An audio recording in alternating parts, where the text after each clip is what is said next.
Hello dear students, बेटा 7th class history में SST में हमारा 3rd लेसन चल रहा है सल्तनत काल।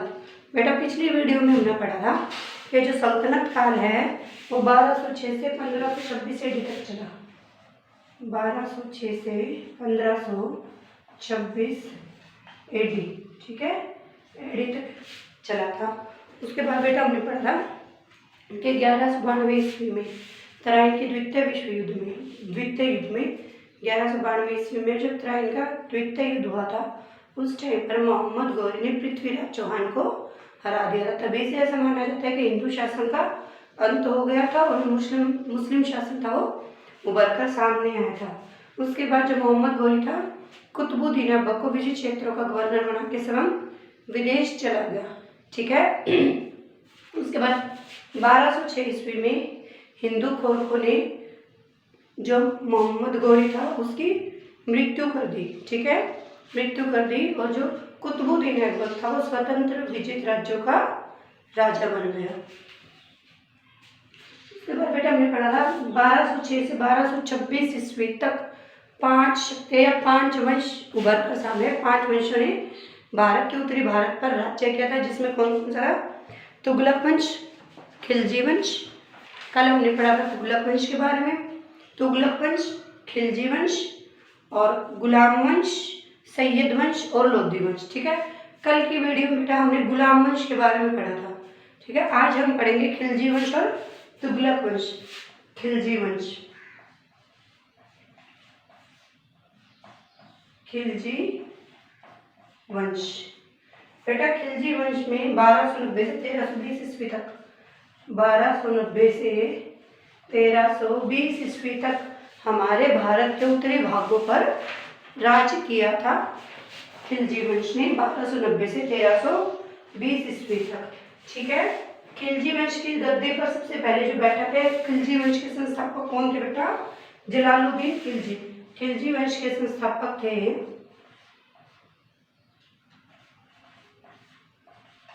जलालुद्दीन खिलजी, ठीक है, जलालुद्दीन खिलजी, जो 1290 ईस्वी में सिंहासन पर बैठा था, ठीक है। 1290 ईस्वी में 70 वर्ष की आयु में सिंहासन पर बैठा था। खिलजी वंश के संस्थापक कौन थे? जलालुद्दीन खिलजी। 1290 ईस्वी में 70 वर्ष की आयु में गद्दी पर या सिंहासन पर बैठे थे, ठीक है। जलालुद्दीन खिलजी जो था वो एक दयालु व्यक्ति था, ठीक है, दयालु व्यक्ति था जो विरोधियों तथा अराजकता को, क्योंकि 70 वर्ष की आयु में गद्दी पर बैठे थे, एक दयालु व्यक्ति था जो विरोधियों तथा अराजकता को दबा नहीं पाया। उसका भतीजा एक महत्वाकांक्षी व्यक्ति था, भतीजे का नाम था अलाउद्दीन खिलजी। जलालुद्दीन के भतीजे का नाम था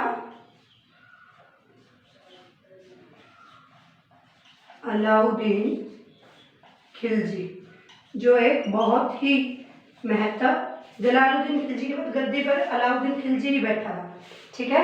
अलाउद्दीन खिलजी था वो एक बहुत ही महत्वाकांक्षी व्यक्ति था जिसने धोखे से अपने चाचा अलाउद्दीन खिलजी ने धोखे से अपने चाचा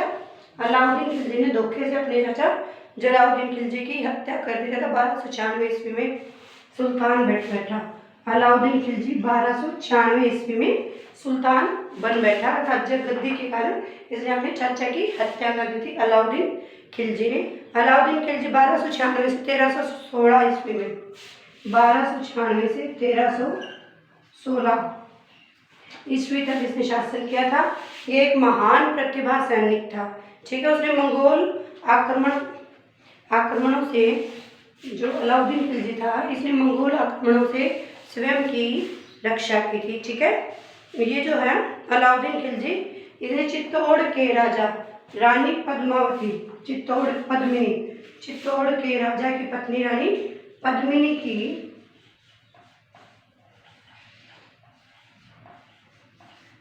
की अद्भुत सुंदरता के बारे में, चित्तौड़ के राजा की जो रानी थी पद्मिनी, उसकी अद्भुत सुंदरता के बारे में सुन रखा था, इसलिए उन्होंने चित्तौड़ पर आक्रमण कर राजपूतों को हरा दिया, ठीक है। लेकिन जो रानी पद्मिनी थी और जो अन्य राजपूत स्त्रियां थी उन सभी ने संयुक्त रूप से जोहर कर लिया। जोहर, जोहर बताया था बेटा। जोहर क्या होता है? तो मैंने पिछली वीडियो में जब आपको महत्वपूर्ण शब्द पढ़ाए थे तब करवाया था कि जोहर क्या होता है। जोहर होता है बेटा राजपूत स्त्रियों द्वारा अपना सम्मान बचाने के लिए किया जाने वाला आत्मसमर्पण। राजपूत स्त्री जब अपने सम्मान बचाने के लिए किया जाने वाला आत्मसमर्पण क्या कहलाता है? जोहर कहलाता है। ठीक है। उसके बाद उत्तर भारत को जीतने के बाद अलाउद्दीन ने, उत्तरी भारत पर इनका अधिकार था, जलाउद्दीन खिलजी था उस टाइम भी, अलाउद्दीन खिलजी ने उत्तरी भारत को जीतने के बाद अपनी सेनापति मलिक कफूर के नेतृत्व में सेना को दक्षिण भारत में भेज दिया था। ठीक है। मलिक कफूर ने देवगिरी के यादवों, मलिक कफूर जिसका सैनिक नायक था अलाउद्दीन खिलजी का, मलिक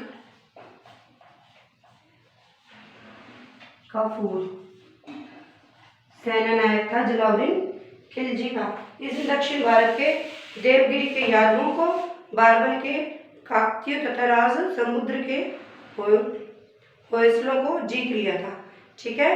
जो जलाउद्दीन खिलजी था उसने जजिया तथा जकात जैसे अन्य कर भी लगाए। जजिया तथा जकात, जजिया क्या होता है? हिंदुओं पर लगाया जाने वाला कर्ज, और जकात क्या होता है? संपत्ति कर। ये जो कर्ज थे ये अलाउद्दीन ने लगाए थे। कौन कौन सा?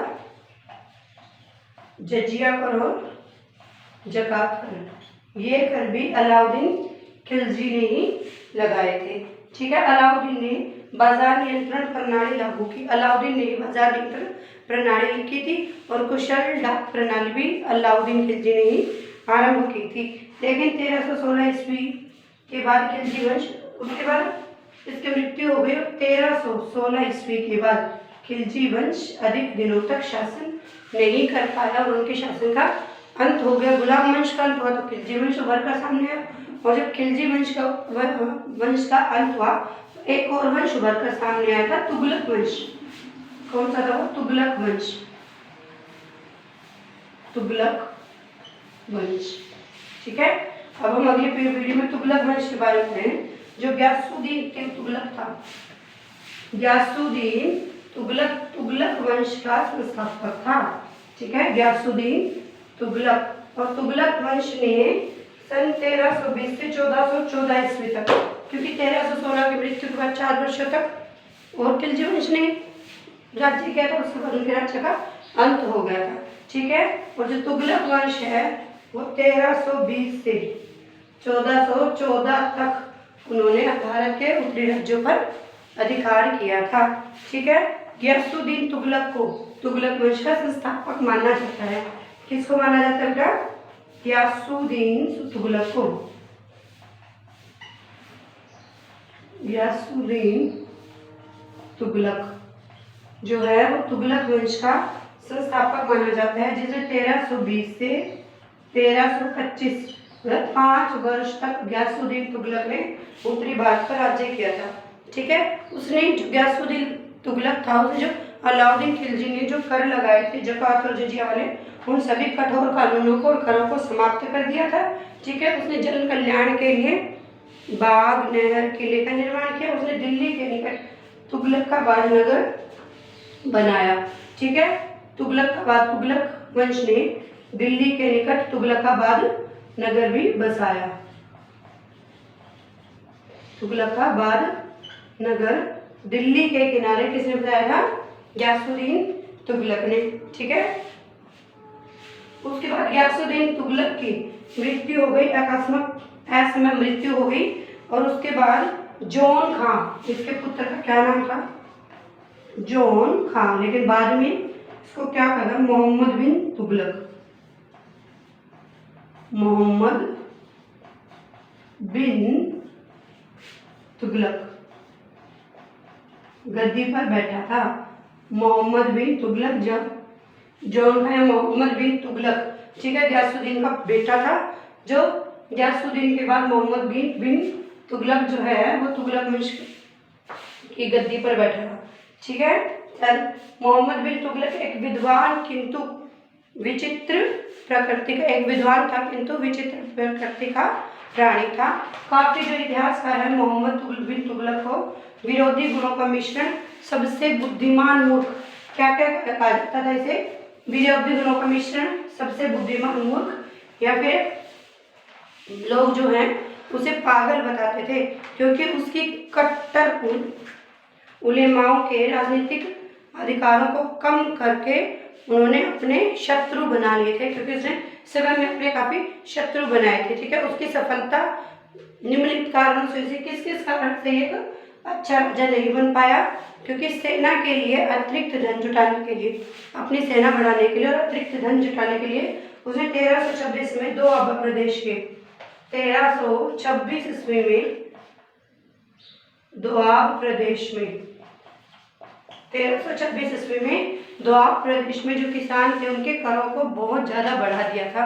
ठीक है, उस समय जो दोआब प्रदेश था वहाँ पर अकाल पड़ा हुआ था, जो किसान थे वो कर नहीं दे सकते थे, इसलिए जो किसान थे उसके विरोध में हो गए। ठीक है, जो किसान थे मोहम्मद बिन तुगलक के विरोध में हो गए, जिसके कारण मोहम्मद बिन तुगलक को ये जो उसने कर लगाया था ये वापस लेना पड़ा।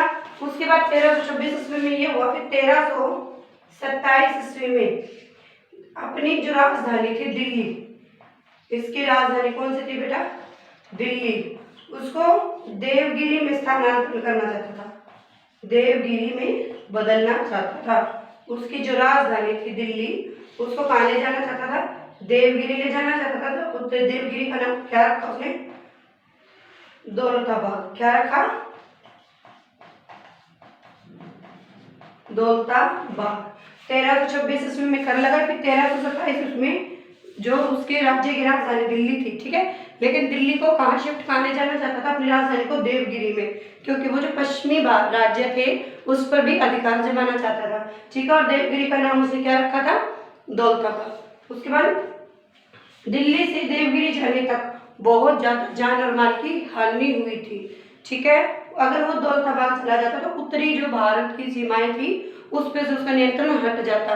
ये सोचकर वो आया, वो वापिस दौलताबाद से कहाँ चला गया, दिल्ली को चला गया, और दोबारा वही पुनः वही जान और माल की हानि हुई थी। ठीक है, जिसके कारण जिसका शासन जो है कमजोर पड़ गया था। तीसरा है 1329 से 1330 ईस्वी में, 1327 में ये हुआ, फिर 1329 से 1330 ईस्वी में प्रतीक जो मुद्रा थी उनकी चांदी के सिक्के थे। ठीक है, उसे चांदी के सिक्कों की जो प्रतीक मुद्रा थी उसको किस में परिवर्तन कर दिया, तांबे के सिक्के में। ठीक है, उसके बाद वाणिज्य में, जो राज्य का वाणिज्य था उसमें बहुत अधिक परिवर्तन आया। ठीक है, व्यापार में, वाणिज्य में अव्यवस्था फैल गई। ठीक है, जिससे उसके राज्य के कोष को बहुत अधिक हानि उठानी पड़ी। ठीक है, मोहम्मद गोरी तुगलक की मृत्यु के बाद उसका चचेरा भाई, उसके बाद मोहम्मद बिन गोरी तुगलक की मृत्यु के बाद उसका चचेरा भाई फिरोज तुगलक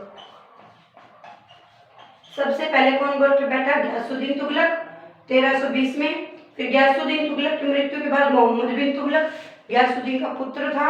मोहम्मद बिन तुगलक के बाद जो बना था वो था फिरोज तुगलक, जो उसके चाचा का बेटा था, उसका भाई था गयासुद्दीन तुगलक का, मोहम्मद बिन तुगलक का भाई था। ठीक है, फिरोज तुगलक 1351 से 1388 ईस्वी तक, 1351 में फिरोज तुगलक जो था तुगलक वंश की गद्दी पर बैठा था।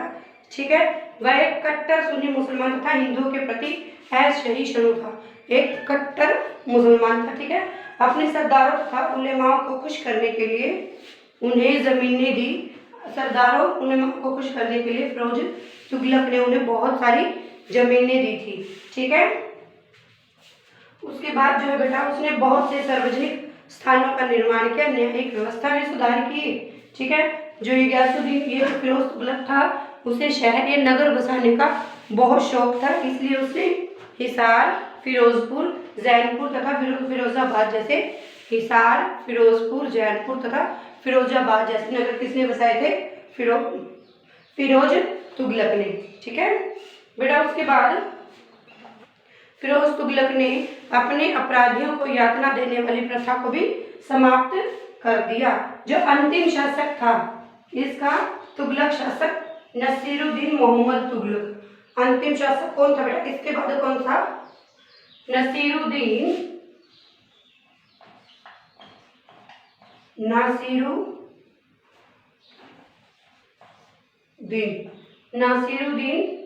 महमूद तुगलक इसका अंतिम शासन था, लेकिन ये भी अधिक समय तक टिक नहीं पाया और इनके शासन का अंत हो गया। तुगलक वंश के बाद सैयद वंश जो है उसने भारत पर, सैयद जो वंश था, सैयद वंश उसने भारत पर राज किया। ठीक है। तुगलक वंश की स्थापना 1320 ईस्वी में गयासुद्दीन तुगलक ने की थी। तो उसकी आकस्मिक मृत्यु, उसको मोहम्मद बिन तुगलक था, जो मोहम्मद बिन तुगलक इसने अपने चाचा गयासुद्दीन तुगलक की हत्या करके स्वयं गद्दी पर बैठ गया था। ठीक है। उसके बाद गयासुद्दीन तुगलक को, ठीक है, स्वयं गद्दी पर बैठ गया। उसके बाद जो है फिरोज तुगलक इसका राजा संभाला। फिरोज तुगलक के बाद नसीरुद्दीन महमूद तुगलक ने इस राज्य को संभाला था, लेकिन वो अधिक अच्छा शासक न बन पाया और धीरे धीरे इस वंश का अंत हो गया। और इस वंश के अंत के बारे में सैयद वंश उभर कर सामने आया। ठीक है बेटा, सैयद वंश के बारे में हम कल पढ़ेंगे। आज का आपका होमवर्क ये है कि आपने अपनी बुक के अंदर, जो आपकी एसएसटी की बुक है, इसके अंदर पढ़ना है आपने तुगलक वंश के बारे में। आज हमने तुगलक वंश के बारे में पढ़ा है, खिलजी वंश के बाद तुगलक वंश, गुलाम वंश और खिलजी वंश। ठीक है, गुलाम वंश, खिलजी वंश और तुगलक वंश, 3 वंश हमने पढ़ लिए हैं, डिस्कस कर लिए बोर्ड पे। आपने यही तीनों वंश अपनी बुक में अच्छे से रीड करना है। थैंक यू बेटा।